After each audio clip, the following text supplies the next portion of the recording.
आप सभी भक्तों का दिन शुभ और मंगलमय हो।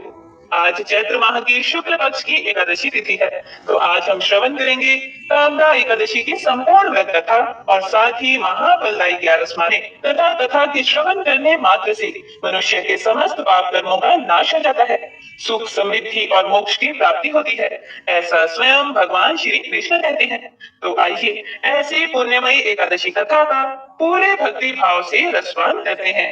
जय श्री गणेश। भगवान श्री कृष्ण के श्रीमुख से एकादशियों का महात्म्य सुनकर श्रद्धा पूर्वक उन्हें प्रणाम करते हुए युधिष्ठिर महाराज ने कहा, हे केशव, आपके श्रीमुख से एकादशियों की कथा सुनकर मुझे असीम आनंद की प्राप्ति हो रही है। हे मधुसूदन, कृपया करके अब चैत्र मास के शुक्ल पक्ष की एकादशी का महात्म्य सुनाने की भी कृपा कीजिए। हे पुंडरीकाक्ष, चैत्र माह के शुक्ल पक्ष की एकादशी का क्या नाम है तथा उसके व्रत का क्या विधान है? इस व्रत को करने से किस फल की प्राप्ति होती है और इसकी क्या कथा है? कृपा करके इसके संबंध में भी मुझे विस्तार से बताइए। हे प्रिय भक्तों, तब भगवान श्री कृष्ण जी ने कहा, हे युधिष्ठिर, हे धर्मनंदन, चैत्र मास के शुक्ल पक्ष की एकादशी को कामदा एकादशी के नाम से जाना जाता है, जिसे फलदा एकादशी भी कहा जाता है। यह संपूर्ण मनोकामनाओं को देने वाली है। एक बार यही प्रश्न राजा दिलीप ने गुरु वशिष्ठ जी से किया था। गुरु वशिष्ठ जी ने कहा था कि इस व्रत को करने से तेजस्वी पुत्र की प्राप्ति होती है। हे युधिष्ठिर, अब मैं तुम्हें इस एकादशी की कथा को सुनाता हूँ, एकाग्रचित्त होकर इसे श्रवण करो। प्राचीन समय में भोगीपुर नाम का एक नगर था, जिस पर पुंडरीक नाम का राजा राज्य करता था। राजा पुंडरीक अनेक ऐश्वर्यों से युक्त था। उसके राज्य में अनेक अप्सराएं, गंधर्व, किन्नर आदि वास करते थे। उसी नगर में ललित और ललिता नाम के गायन विद्या में पारंगत गंधर्व स्त्री पुरुष अति संपन्न घर में निवास करते हुए विहार किया करते थे। ललित एक निपुण गायक था और उसकी पत्नी ललिता एक विशेष नर्तकी थी। उनका परिवार सुख और शांतिपूर्ण था और उन दोनों में इतना प्रगाढ़ प्रेम था कि वे एक दूसरे से अलग हो जाने की कल्पना मात्र से ही व्याकुल हो जाते थे। एक दिन राजा पुंडरीक ने एक विशाल गायन और नृत्य समारोह आयोजित किया और वह सभी निपुण गायकों और नर्तकियों को आमंत्रित किया गया। वह गंधर्व ललित और उसकी पत्नी ललिता को भी बुलाया गया था। अब ललित तो आ गया था, लेकिन किसी कारणवश उसकी पत्नी नहीं आ सकी थी। वहां गंधर्व के साथ ललित मधुर गीत प्रस्तुत कर रहा था। गायन करते करते अचानक से ललित को अपनी पत्नी ललिता का स्मरण हो आया, जिसके कारण विचलित होकर उसका जो सुर था वह भंग हो गया और वह अशुद्ध गायन करने लगा। अब एक बहुत ही जहरीला नाग ललित के संगीत को बहुत ही ध्यान से सुन रहा था और उसने राजा पुंडरीक से उसकी शिकायत की और राजा को बताया कि ललित ने अपनी पत्नी ललिता का स्मरण करते हुए आपका उपहास किया है। आपकी सभा में सबके सामने उसने आपका अपमान किया है। हे देवता, बस यह सुनकर राजा को भयंकर क्रोध आया और उन्होंने क्रोधवश बिना कुछ सोचे समझे ललित को श्राप दे दिया। राजा बोला, अरे नीच, तू मेरे सम्मुख गायन करते हुए भी अपनी पत्नी का स्मरण कर रहा है। इससे तू नरभक्षी राक्षस बनकर अपने कर्म का फल भोग। ललित गंधर्व उसी समय राजा पुंडरीक के श्राप से एक भयंकर दैत्य में परिवर्तित हो गया। उसका मुख विकराल हो गया, उसके नेत्र सूर्य चंद्र के समान प्रदीप्त होने लगे और मुंह से आग की भयंकर ज्वालाएं निकलने लगी। उसकी नाक पर्वत की कंदरा के समान विशाल हो गई तथा गर्दन पहाड़ के समान दिखाई देने लगी। उसकी भुजाएं 2-2 योजन लंबी हो गई। इस प्रकार उसका शरीर 8 योजन का हो गया। इस तरह राक्षस बन जाने पर वह अनेक दुख भोगने लगा। अपने प्रियतम ललित का ऐसा हाल होने पर ललिता अथाह दुख से व्यथित हो उठी। वह अपने पति के उद्धार के लिए विचार करने लगी कि अब मैं कहाँ जाऊं और क्या करूं, किस जतन से अपने पति को इस नर्क तुल्य कष्ट से मुक्त कराऊं। राक्षस बना ललित घोर वनों में रहते हुए अनेक प्रकार के पाप कर्म करने लगा। उसकी पत्नी ललिता भी उसके पीछे पीछे जाती और उसकी स्थिति को देखकर विलाप करने लगती। एक बार वह अपने पति के पीछे पीछे चलते हुए विंध्याचल पर्वत पर पहुंच गई। उस स्थान पर उसने श्रृंगी मुनि का आश्रम देखा। वह शीघ्रता से उस आश्रम में गई तथा मुनि के सामने पहुंचकर दंडवत प्रणाम कर विनीत भाव से उनसे प्रार्थना करने लगी और बोली, हे महर्षि, मैं गंधर्व की पुत्री ललिता हूँ। मेरा पति राजा पुंडरीक के श्राप से एक भयंकर दैत्य बन गया है। उससे मुझे अपार दुख हो रहा है। अपने पति के कष्ट के कारण मैं बहुत दुखी हूँ। हे मुनि श्रेष्ठ, कृपा करके आप उसे राक्षस योनि से मुक्त करने का कोई उपाय बताइए। समस्त वृतांत सुनकर मुनि श्रृंगी ने कहा, हे पुत्री, चैत्र माह के शुक्ल पक्ष की एकादशी का नाम कामदा एकादशी है। उसका व्रत करने से मनुष्य के सभी मनोरथ शीघ्र ही पूर्ण हो जाते हैं। यदि तुम उस व्रत के पुण्य को अपने पति को दोगी तो वह सहज ही राक्षस योनि से मुक्त हो जाएगा एवं राजा का श्राप शांत हो जाएगा। ऋषि के कहे अनुसार ललिता ने श्रद्धा पूर्वक व्रत किया तथा द्वादशी के दिन ब्राह्मणों के समक्ष अपने व्रत का फल अपने पति को दे दिया और ईश्वर से प्रार्थना करने लगी कि हे प्रभु, मैंने जो यह उपवास किया है उसका फल मेरे पति देव को मिले, जिससे उनकी राक्षस योनि से शीघ्र ही मुक्ति हो। एकादशी का फल देते ही उसका पति राक्षस योनि से मुक्त हो गया और अपने दिव्य स्वरूप को प्राप्त हुआ और अनेक सुंदर वस्त्रों तथा आभूषणों से अलंकृत होकर पहले की ही तरह ललिता के साथ विहार करने लगा। कामदा एकादशी के प्रभाव से वह पहले की ही तरह सुंदर हो गया तथा मृत्यु के पश्चात दोनों पुष्पक विमान पर बैठकर विष्णु लोक को चले गए।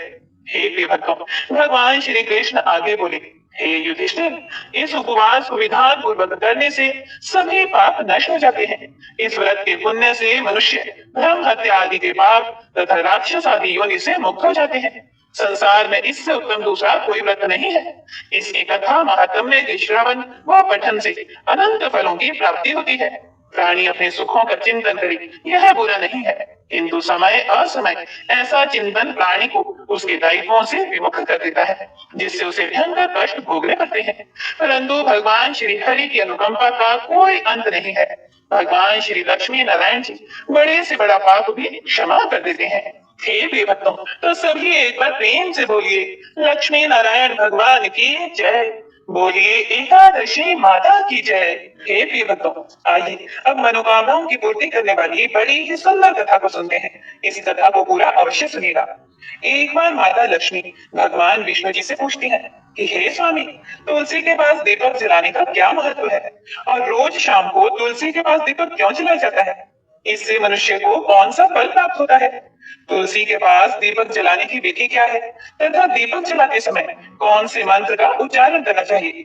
कृपया करके आप मुझे विस्तार से बताइए। तब भगवान विष्णु जी कहते हैं कि हे देवी लक्ष्मी, आज आपने समस्त मानव जाति के कल्याण के लिए बहुत ही महत्वपूर्ण प्रश्न किया है।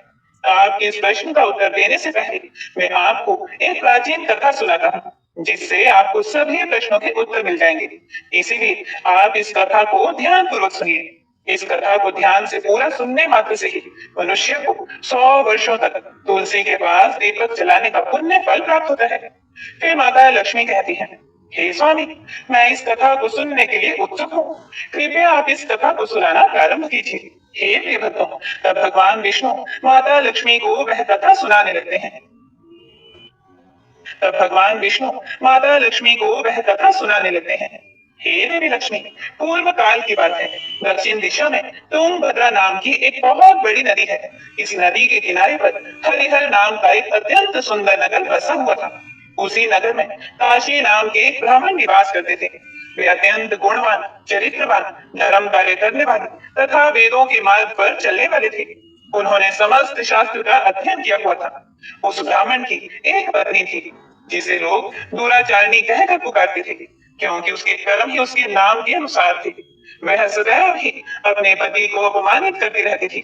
वह अपने पति के लिए कटु अर्थात कठोर शब्द कहती थी, पति को भयंकर दुख देती थी, पति के लिए कभी भी भोजन नहीं बनाती थी। उसने अपने पति के साथ कभी शयन नहीं किया, कभी उसके साथ प्रेम से व्यवहार नहीं किया। पति के मित्र, परिवार के लोग घर पर आते तो वह स्त्री उनको अपमानित करके भगा दिया करती थी और स्वयं काम भोग से उन्मत्त होकर निरंतर अन्य व्यभिचारिणी स्त्रियों के साथ घूमा करती थी। उसका मन पति को छोड़कर पराये पुरुषों में लगा रहता था। उसने कभी अपने पति से प्रेम से बात नहीं की, किंतु पराये पुरुषों के संग बैठकर बातें किया करती थी। पराये पुरुषों को मोहित करने के लिए सज धज कर गांव में घूमने जाया करती थी। कभी वह वन में किसी वृक्ष के नीचे खड़ी रहकर सुंदर पुरुषों की राह देखने लगती और किसी दुष्ट पुरुष को मोहित करके उसके संग भोग विलास किया करती थी। फिर एक दिन वह दुराचार स्त्री वन में जाकर एक वृक्ष के नीचे खड़ी हो गई। उसका मन काम से भरा हुआ था। वह किसी सुंदर कामी पुरुष की राह देख रही थी, किंतु बहुत समय निकलने के बाद भी उस स्थान पर कोई पुरुष नहीं आया। इसीलिए वह अत्यंत दुखी हो गई। और प्रियतम की खोज में इधर उधर देखने लगी। उस दिन उसका सारा परिश्रम व्यर्थ हो गया। वहां पर खड़ी होकर वह नाना प्रकार की बातें कहकर विलाप करने लगी। आज तो इस मार्ग में कोई भी सुंदर पुरुष नहीं आया। अब मैं कैसे अपनी काम वासना को शांत करूं? वह जोर जोर से विलाप करने लगी। उस जंगल में एक भयानक बाघ निवास करता था। उस पापिनी स्त्री की आवाज सुनकर वह जाग गया और उछलकर उस स्त्री का भक्षण करने के लिए उसके पास आ गया। उस भयंकर बाघ को देखकर उस स्त्री के पसीने छूटने लगे। वह भय से थर थर कांपने लगी। वह स्त्री कुछ करती, इतने में ही उस बाघ ने अपने पंजे से उसे घायल कर दिया और वह स्त्री जमीन पर गिर पड़ी। जमीन पर गिरते ही वह स्त्री चिल्लाते हुए बोली, अरे बाघ, तू किस लिए यहाँ पर आया है? मुझे क्यों मार रहा है? तुम मुझे छोड़ दो। मेरा भक्षण करके तुम्हें क्या मिलेगा? उसकी स्त्री की यह बात सुनकर वह भयानक बाघ क्षण भर के लिए रुक गया और हंसते हुए बोला, हे दुष्टा, आज विधाता ने तुझे मेरा ग्रास नियुक्त किया है। तुझ जैसी पापिनी स्त्री का भक्षण करना ही मेरा काम है। तभी तुझे इस शरीर से मुक्ति मिलेगी। वह स्त्री कहने लगी, हे बाघ, तुम कौन हो? मुझे सच सच बताओ। तुम्हें किस कारण से बाघ की योनि में जन्म लेना पड़ा और तुम मुझ जैसी स्त्रियों का भक्षण क्यों करते हो? पहले मुझे सारी बात बताओ और फिर मेरा भक्षण करो। फिर बाघ कहने लगता है, हे पापिनी, मैं तुझे पूर्व जन्म का वृतांत सुनाता हूँ। इस कारण से मुझे बाघ बनना पड़ा। पूर्व काल में दक्षिण देश में एक नदी थी। उस नदी के तट पर एक नगरी बसी हुई थी। उस नगरी में मैं निवास करता था। मैं एक ब्राह्मण का पुत्र था और नदी के किनारे बैठकर यज्ञ आदि कार्य किया करता था। मैंने उस जन्म में अनेक पापियों के लिए यज्ञ किया। उन पापियों के घर का भोजन किया। मैंने धन के लोभ से अनेक पापियों के लिए कार्य किया। जिन वस्तुओं का दान ब्राह्मण को नहीं लेना चाहिए, उन वस्तुओं का दान भी मैंने ग्रहण किया और दूसरों से धन लेता था, लेकिन कभी वापस नहीं करता था। इस प्रकार से पाप करते हुए मुझे बहुत साल बीत गए और मैं वृद्ध हो गया। मेरे बाल सफेद हो गए, मुंह के सारे दांत गिर गए, लेकिन फिर भी मेरी दान लेने की आदत नहीं छूटी और मैं पाप करता चला गया। फिर एक दिन मैं धन के लोभ से नदी किनारे गया और अन्य धूर्त ब्राह्मणों के साथ मिलकर हमने लोगों को ठगा।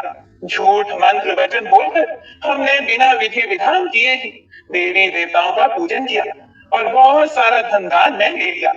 फिर उसी स्थान पर एक बीमार कुत्ते ने मेरे पैर में काट लिया और मैं मूर्छित होकर गिर पड़ा। उसी क्षण मेरे प्राण चले गए। फिर यम के दूत उस स्थान पर प्रकट हुए और मुझे पकड़कर यमपुरी ले गए। यहाँ पर यमराज ने चित्रगुप्त से मेरे कर्मों का लेखा जोखा निकालने के लिए कहा। फिर चित्रगुप्त कहने लगे, हे धर्मराज, इस ब्राह्मण ने घोर पाप किए हैं। इसने दूसरों से झूठ कहकर धन लूटा है। विधि विधान से पूजा ना करके झूठ मंत्र बोलकर भगवान का अपमान किया है। इसीलिए यह पापी ब्राह्मण केवल नर्क जाने के ही योग्य है। फिर यमराज ने अपने दूतों को आदेश दिया कि मुझे नर्क की अग्नि में डाल दिया जाए और कई वर्षों तक सजा भोगने के बाद मुझे बाघ का शरीर प्राप्त हुआ और मैं इस दुर्गम वन में निवास करने लगा। मैं अपने पूर्व जन्म के पापों को याद करके कभी महात्मा साधु पुरुष सती स्त्रियों का भक्षण नहीं करता हूँ। मैं केवल पापी, दुराचारी तथा उल्टा स्त्रियों का ही भक्षण करता हूँ ताकि मुझे पाप से मुक्ति मिल जाए। फिर बाघ उस स्त्री से कहने लगा, हे पापिनी, तेरे आचरण से तू उल्टा दिखाई देती है। अपने पति को छोड़कर तू इस वन में अन्य पुरुषों के साथ भोग विलास करने के लिए आई है। इसीलिए आज तू मेरा ग्रास अवश्य बनेगी। इतना कहकर उस बाघ ने अपने तीक्ष्ण नाखून से उस पापी स्त्री के टुकड़े टुकड़े करके उसे खा लिया। फिर उस स्थान पर यम के दूत प्रकट हुए और उस पापिनी स्त्री को उठाकर यमपुरी ले गए। चित्रगुप्त ने उस स्त्री का लेखा जोखा निकाला और यमराज को बताया। यमराज ने उस स्त्री को घोर नर्क में डाल दिया। कई वर्षों तक नर्क की अग्नि में जलने के बाद उसने फिर पृथ्वी आज ने उस स्त्री को घोर नर्क में डाल दिया। कई वर्षों तक नर्क की अग्नि में जलने के बाद उसने फिर पृथ्वी लोक पर एक चांडाल के घर में जन्म लिया और वह फिर से दुख भोगने लगी। इस दुख को सहन करते करते एक दिन वह तीर्थ में स्नान करने के उद्देश्य से अनंतपुरा में चली गई। वहां पर एक आश्रम के बाहर निवास करने लगी। वहां उस आश्रम में एक तुलसी का पौधा था। अन्य स्त्रियों को वहां पर तुलसी के पास दीपक जलाते हुए देखकर उस पापी स्त्री ने भी वही किया। उसने तुलसी के पौधे के पास एक दीपक जला दिया। फिर उसी रात हृदयाघात से उसकी मृत्यु हो गई और यमराज के दूत उसे ले जाने के लिए वहां पर प्रकट हुए। जैसे ही यम के दूत उस पापी स्त्री को पाश में बांध कर ले जाने लगे, तभी भगवान विष्णु के दो पार्षद उस स्थान पर प्रकट हुए और उन्होंने उन दोनों को रोक लिया और कहने लगे, हे दूतों, इस स्त्री को तुम छोड़ दो। यह स्त्री नर्क जाने की योग्य नहीं है। तुम किसके आदेश से ऐसा अधर्म कर रहे हो? तब उन यमदूतों ने कहा, हम यमराज के आदेश से इसे लेने आए हैं, किंतु आप हमें किस कारण से रोक रहे हैं? यह स्त्री तो अत्यंत पापी है। तब भगवान विष्णु के पार्षद कहने लगे, यह स्त्री तो विष्णु भक्त है, यह नर्क जाने योग्य नहीं है। इसने शाम को तुलसी के पास दीपक जलाया है, इसी कारण से इसके समस्त पाप नष्ट हो गए हैं। इसलिए अब यह नर्क जाने के योग्य नहीं है, यह स्वर्ग जाने की अधिकारी बन चुकी है। पार्षदों की बात सुनकर यमदूतों ने उस स्त्री को उस स्थान पर छोड़ दिया और यमलोक लौट गए। वहां जाकर उन्होंने यमराज को सारा वृतांत सुना दिया। फिर भगवान विष्णु के पार्षद उस स्त्री को दिव्य विमान में बिठाकर स्वर्ग लोक ले गए। हे प्रियव्रतों, आगे भगवान विष्णु कहते हैं, हे देवी लक्ष्मी, इस प्रकार से तुलसी के पास केवल दीपक जलाने मात्र से ही मनुष्य के सभी पाप नष्ट हो जाते हैं। जो स्त्री नित्य शाम को तुलसी के पास दीपक जलाती है, वह सौभाग्यशाली बनती है। उसके पूर्व जन्मों के सभी पाप नष्ट हो जाते हैं, उसे सुख समृद्धि की प्राप्ति होती है। भगवान विष्णु कहते हैं, हे देवी लक्ष्मी, हजारों अमृत के घड़ों से नहलाने पर भी श्री हरि विष्णु को उतनी तृप्ति नहीं होती जितनी वे मनुष्यों के द्वारा तुलसी का एक पत्ता चढ़ाने से प्राप्त करते हैं।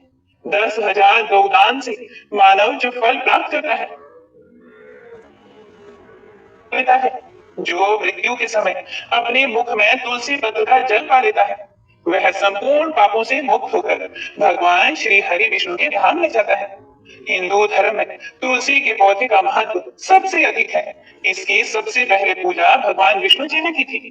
भगवान विष्णु कहते हैं कि जिस प्रकार से देवी लक्ष्मी से वैकुंठ को ऐश्वर्य प्राप्त है, उसी प्रकार से वैकुंठ में तुलसी के कारण ही पवित्रता प्राप्त है। पृथ्वी लोक पर जिस स्थान पर भी तुलसी का पौधा होता है, उस स्थान पर कभी भी बुराई का वास नहीं होगा। ऐसा स्थान सबसे अधिक पवित्र होगा। इसी कारण से हमें हमारे घर में तुलसी का पौधा अवश्य लगाना चाहिए। हे प्रिय भक्तों, तो इस प्रकार से भगवान विष्णु ने माता लक्ष्मी को तुलसी के पास दिया जलाने का महत्व बताया। तो प्रेम से बोलिए लक्ष्मी नारायण भगवान की जय। बोलिए श्री तुलसी श्री राम भगवान